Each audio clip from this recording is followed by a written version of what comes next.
Une organisation qui défend tous les salariés, qui place l'humain, le progrès et le mieux vivre ensemble au cœur de son action. Ça vous parle?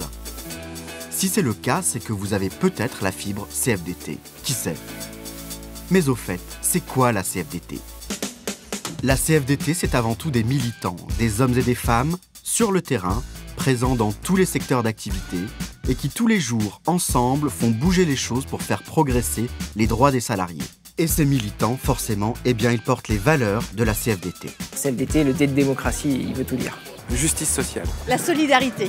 L'émancipation, c'est-à-dire la capacité à tracer son chemin, en étant épaulé, mais en décidant soi-même. Liberté de penser. Ce qui caractérise la CFDT, c'est l'ouverture. On a le droit de pas être d'accord et on en discute. Négociation. Regard sur l'autre, alors je sais pas si c'est une valeur, c'est humanité, c'est regard sur le futur. Indépendance, autonomie, progrès social, voilà d'autres valeurs que partagent les militants de la CFDT.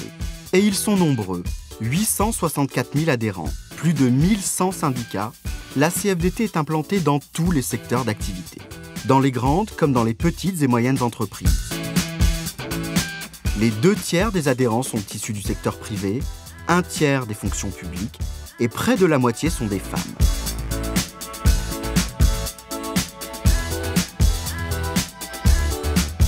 Plus de 860 000 militants, ça compte! Et ça fait de nous le premier syndicat français en nombre d'adhérents. Mais tout ça, vous vous en doutez bien, ça ne s'est pas fait du jour au lendemain. Et oui, la CFDT a une histoire qui a su évoluer. Tout commence en 1919. La Confédération française des travailleurs chrétiens, la CFTC, voit le jour. Elle se construit autour des valeurs sociales de l'Église et elle s'organise sur des bases de solidarité et de défense des intérêts des travailleurs. Ce sont les racines de la CFDT. Et c'est dans un contexte mouvementé que se construit la CFTC. Crise des années 30, Seconde Guerre mondiale, décolonisation.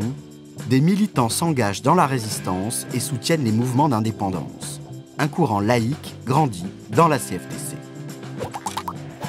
Et c'est en 1964 que naît la CFDT. Au Palais des Sports, 3000 délégués ont participé au congrès extraordinaire de la CFTC. Elle est devenue la Confédération française et démocratique du travail. Elle incarne un syndicalisme qui veut transformer la société, un syndicalisme démocratique synonyme de progrès et d'émancipation.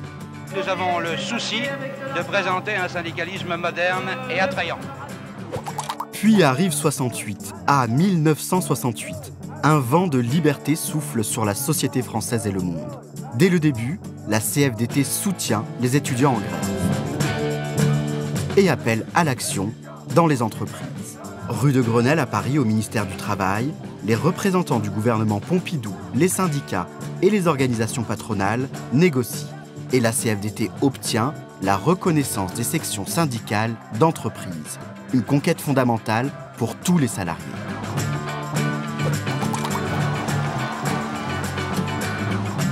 Un an après l'arrivée de la gauche au pouvoir, 1982 est une autre date importante dans la vie de l'organisation et de ses militants. La CFDT contribue à l'élaboration des lois Auroux sur le dialogue social.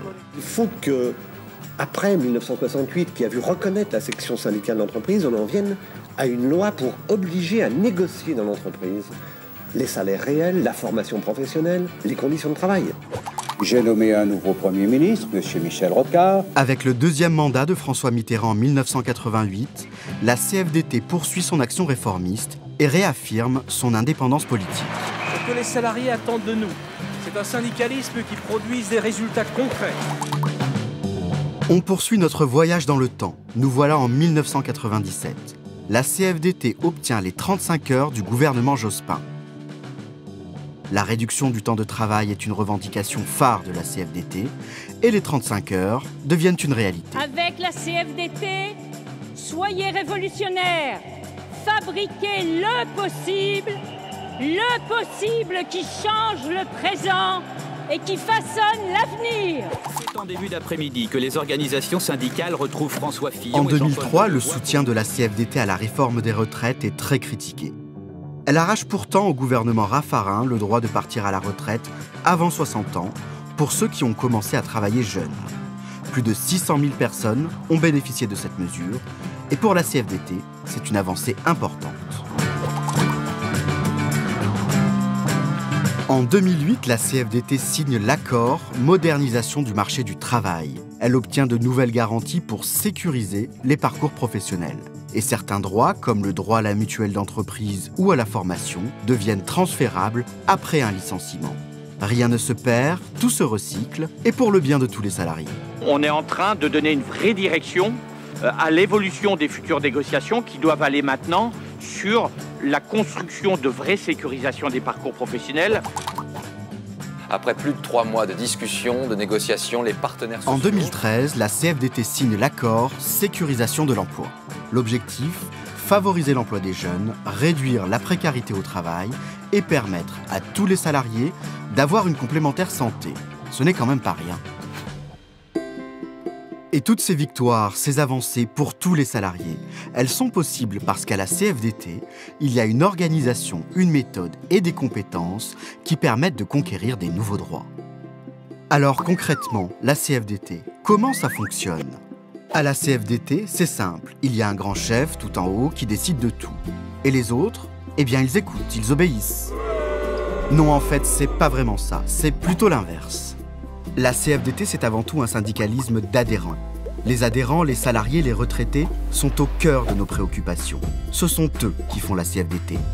Être adhérent à la CFDT, c'est être représenté à tous les niveaux où se construit le droit des salariés. Dans les entreprises, les militants CFDT sont organisés en sections syndicales. Ils siègent dans les institutions représentatives du personnel et consultent les adhérents pour promouvoir leurs droits. Il y a ensuite le syndicat. Il regroupe les sections syndicales issues de la même branche professionnelle dans un secteur géographique donné. Les unions départementales et les unions régionales interprofessionnelles, quant à elles, regroupent les syndicats d'un même département ou d'une même région, tous secteurs d'activité confondus. À un autre échelon, il y a les fédérations professionnelles. Elles représentent les syndicats issus d'une même branche d'activité, mais au niveau national. Et enfin, il y a la conf, comme disent les militants, la Confédération CFDT. Sa mission, mettre en œuvre les orientations décidées en congrès par les syndicats. La Confédération coordonne les actions au niveau national et représente la CFDT au plan national, comme dans le syndicalisme européen et international. Vous l'avez compris, la CFDT, ce sont des hommes et des femmes présents partout et qui négocient à tous les niveaux dans l'intérêt de tous. C'est donc cette organisation, ce maillage, qui permet à la CFDT de proposer des solutions à des problèmes économiques et sociaux concrets. On se la refait ? Non, je rigole. Mais au fait, la CFDT, elle se bat pour quoi aujourd'hui ? Quels sont les grands enjeux de demain ? La CFDT, aujourd'hui, elle est mobilisée pour changer le quotidien des salariés. Ça veut dire un emploi pour tous, de bonne qualité. Ça veut dire de bonnes conditions de travail et de quoi vivre de son travail avec un bon salaire. L'ambition de la CFDT, demain, c'est de mettre fin aux injustices, aux inégalités. La CFDT veut bâtir avec les salariés un autre modèle de développement. Un modèle de développement qui soit source de progrès pour tous et de respect pour chacun.